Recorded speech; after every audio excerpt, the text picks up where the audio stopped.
O Senhor esteja convosco. Ele está no meio de nós. Proclamação do Evangelho de Jesus Cristo segundo São Marcos. Glória a vós, Senhor. Naquele tempo, João disse a Jesus: Mestre, vimos um homem expulsar demônios em teu nome, mas nós o proibimos, porque ele não nos segue. Jesus disse: Não o proibais, pois ninguém faz milagres em meu nome para depois falar mal de mim. Quem não é contra nós é a nosso favor. Em verdade vos digo, quem vos der a beber um copo de água, porque sois de Cristo, não ficará sem receber a sua recompensa. E se alguém escandalizar um destes pequeninos que creem, melhor seria que fosse jogado no mar com uma pedra de moinho amarrada ao pescoço. Se a tua mão te leva a pecar, corta. É melhor entrar na vida sem uma das mãos do que tendo as duas ir para o inferno, para o fogo que nunca se apaga. Se o teu pé te leva a pecar, corta-o. É melhor entrar na vida sem um dos pés do que tendo os dois ser jogado no inferno. Se teu olho te leva a pecar, arranca-o. É melhor entrar no reino de Deus com um olho só do que tendo os dois ser jogado no inferno, onde o verme deles não morre e o fogo se apaga. Palavra da salvação. Aplaudamos a palavra de Deus.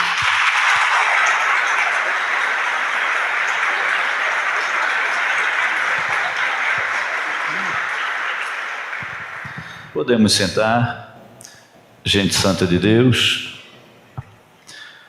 Acolho com carinho você que veio rezar com a gente nessa noite, neste domingo, os nossos irmãos do Movimento de Irmãos, responsáveis pela liturgia dessa Santa Missa, também a galerinha do Jucre, que está chegando do acampamento, tiveram aí final de semana, os nossos jovens unidos da Crisma, os irmãos que estão em casa nos acompanhando pelas redes sociais, Facebook da paróquia, pela web rádio, você que veio rezar com a gente.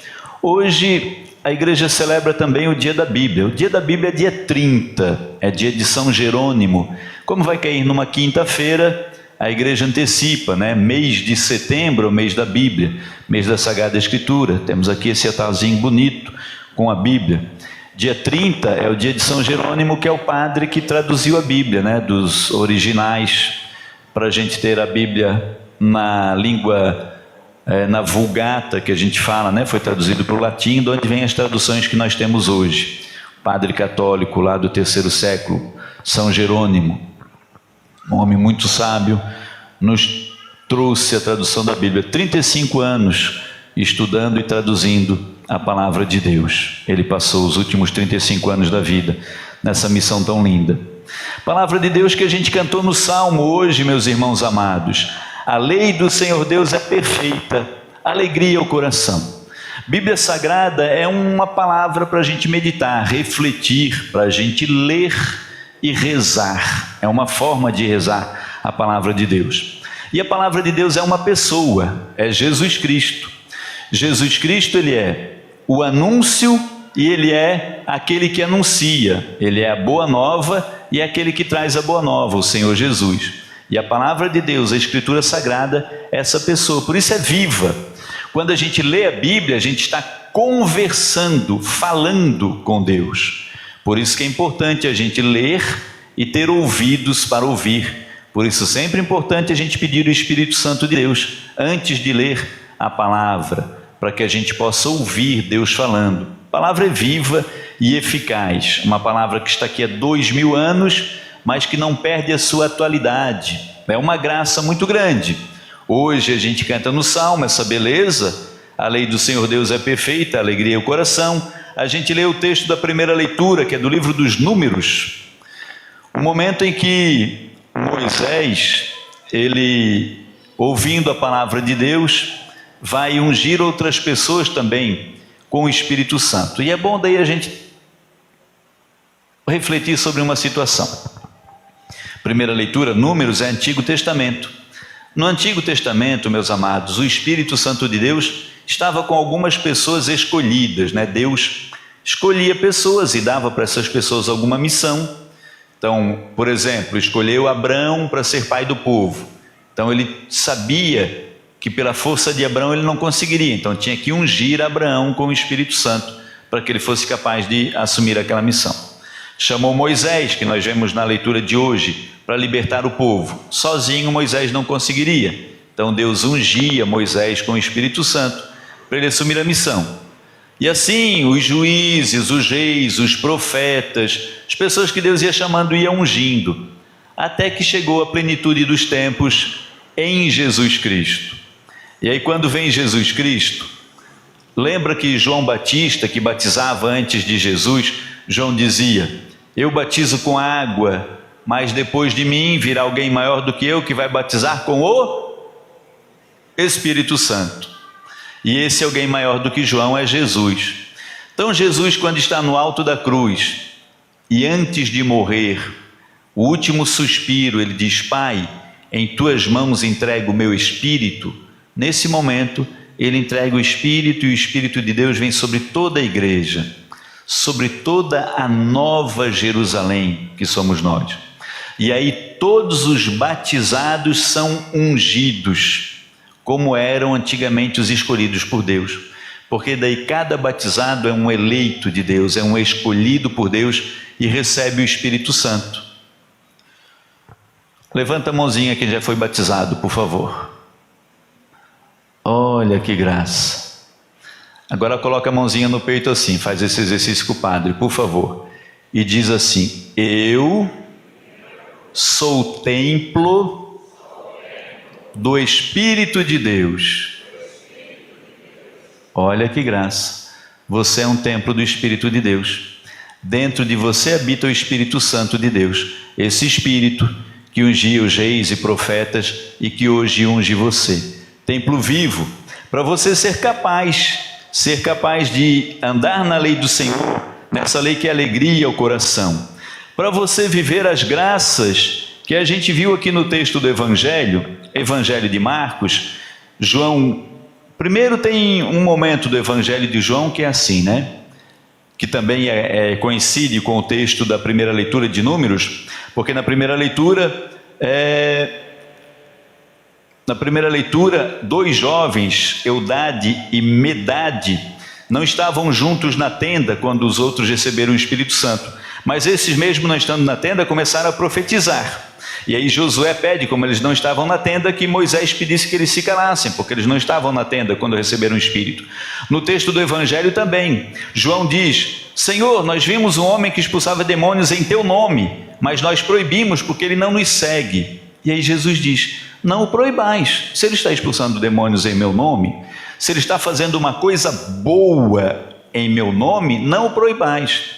Ninguém deve ser proibido de fazer coisas boas em nome de Jesus. Claro, a menos que seja charlatão, né? Essas pessoas que usam o nome de Jesus para extorquir dinheiro, né? Agora tem até um golpe novo, né? Que é para gravar a vozinha, né? As pessoas ligam no WhatsApp, no telefone, e perguntam se a pessoa quer aceitar Jesus. Aí ficam fazendo perguntinhas para a pessoa ir falando para gravar a voz e depois abrir senhas aí, acessar contas, né? Então tem muita gente que usa o nome de Jesus em vão, que usa para enganar, para extorquir, para tirar proveito próprio, mas quando usa o nome de Jesus para fazer o bem, que ninguém seja proibido. Padre, mesmo que talvez não seja uma pessoa da igreja, porque o Espírito Santo de Deus, ele sopra onde quer,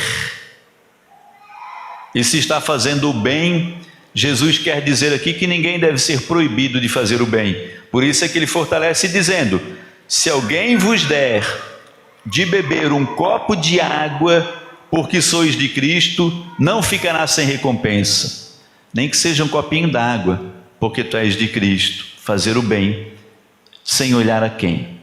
E aí, meus amados, vem a grande dica que o Senhor Jesus quer nos dar na liturgia deste final de semana, e daí a gente reflete sobre elas e encerra a nossa partilha, né?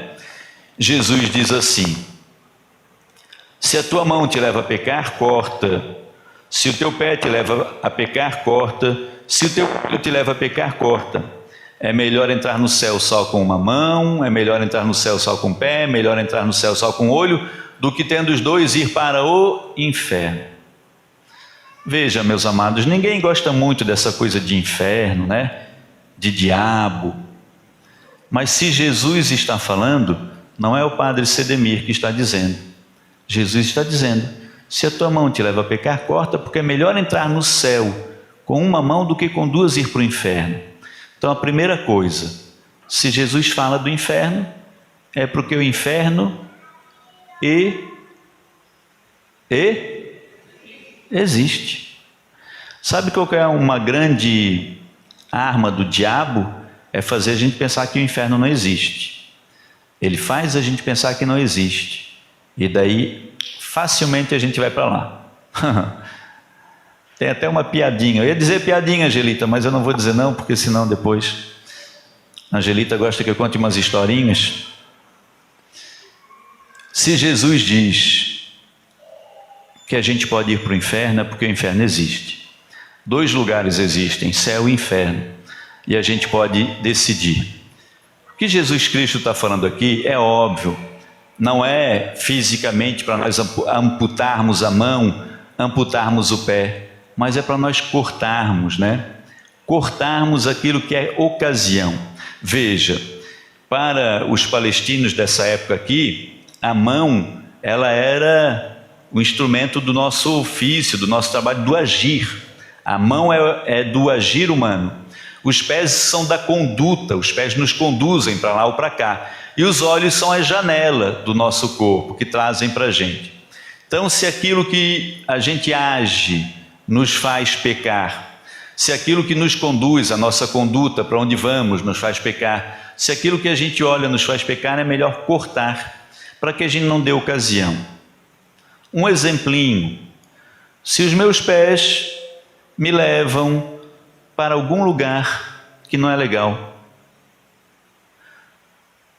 se eu sou casado, tenho a minha esposa ou tenho o meu esposo, e os meus pés me levam para um lugarzinho onde a minha esposa ou o meu esposo não pode ir, então eu devo olhar se eu não preciso cortar o meu pé que está me levando para um lugar onde eu não poderia levar a minha esposa, onde eu não poderia levar o meu esposo, porque eu não sou mais solteiro. Então eu não posso mais ir em lugares onde eu só posso ir se eu for sozinho, sem a outra metade de mim, né? Se os meus pezinhos me levam, por exemplo, eu vou, de manhã hoje eu usei um exemplo aqui, né? Eu falei assim, às vezes eu vou no boteco tomar uma pureza. Pureza é a bebida dos padres, né? Pureza. Mas se eu sei que lá no boteco eu vou encontrar algum amigo meu que vai me pedir para beber uma outra coisinha, e vai me convidar para beber outra, e vai beber outra, e vai beber outra, e daí eu vou bater em casa na porta de madrugada, bebaço. Então eu tenho que pensar, se não é melhor eu cortar para evitar ocasião, né? Evitar ocasião, porque a carne é fraca. Se a gente vai dando permissões, os mais velhinhos vão lembrar, eu vou citar um exemplo, por favor me entendam, né? Vocês lembram daquela grande tragédia de Brumadinho, aquela represa que explodiu com bilhões e bilhões de litros de água, né? E inundou e levou muitas pessoas à morte. Era uma grande represa, represava bilhões e bilhões e bilhões de litros de água, mas aí ela começa com um pequeno furinho. É um negócio monstruoso, um furinho da pontinha de uma agulha, invisível aos olhos, mas começa a escorrer uma gotinha, de 5 em 5 meses desce uma gotinha. Ninguém cuida, ninguém corta, a gotinha começa a descer de mês em mês, depois de 10 em 10 dias, e depois aquela gotinha que ninguém cortou, arrebenta uma represa e traz destruição. Assim também é a nossa conduta, é o nosso agir. Se a gente não corta no tempo certo, pode ser que chegue um tempo que não dê mais. E daí pode trazer grande destruição. O que a palavra de Deus quer fazer para a gente hoje é alertar, para que a gente corte, antes de irmos para o inferno. Deus não quer a gente no inferno, Ele quer a gente no céu. Ele fez para o céu. O meu lugar é o céu, é lá que eu quero morar. Eu e você somos cidadãos do céu. Nós estamos no mundo, mas nós não somos do mundo, nós somos do céu, somos de Deus. Enquanto estamos aqui, agimos, vivemos, estamos, né? Mas o nosso destino, a nossa pátria definitiva é o céu. Irmãos amados, que a palavra de Deus nos ajude a ganhar a vida eterna. Amém. Tem alguma coisa na tua vida que você precisa cortar? Tem alguma coisa na tua vida que você precisa cortar?